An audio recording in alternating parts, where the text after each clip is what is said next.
নববর্ষের দিন যদি এরকম একটি সিম্পল গয়না শাড়ির সাথে পরা যায় তাহলে কেমন হয় বলো তো। হ্যালো, কাঠগোলাপে আমি শুক্লা। আসলে ফেসবুকে আমি একটি গলার হারের ভিডিও শেয়ার করেছিলাম, সেখান থেকে এক দিদিভাই দেখে বলল, জানো তো তোমার কাজ আমার বেশ ভালো লাগে, তুমি আমাকে একটা গলার হার বানিয়ে দিও, সেটা তোমার পছন্দ অনুযায়ী। পয়লা বৈশাখের দিন আমার দোকানে পুজো আছে। যখন এই কমেন্টটা দেখি, বিশ্বাস করো আমার তো খুশির একদম ঠিকানা নেই। কারণ যখন দেখি যে আমার কাজ তোমাদের পছন্দ হয়, তখন তো সত্যিই কাজ করার শক্তিটা বেড়ে যায়।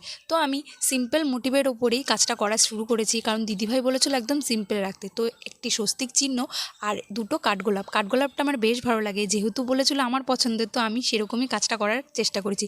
তোমরাও যদি চাও তো পয়লা বৈশাখের দিনকের এরকম সিম্পল গলার হার বানিয়ে তোমরা পরতেই পারো। আর হ্যাঁ, তোমরা যদি আমার কাছে অন্য কোনো ফুলের টিউটোরিয়াল চাও তো সেই ভিডিও আমি তোমাদের সাথে শেয়ার করব নেক্সট ভিডিওতে।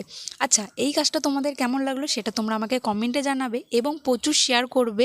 আর সাবস্ক্রাইব তো অবশ্যই করবে নেক্সট ভিডিওর জন্য। ততক্ষণের জন্য টাটা, দেখা হচ্ছে, বাই।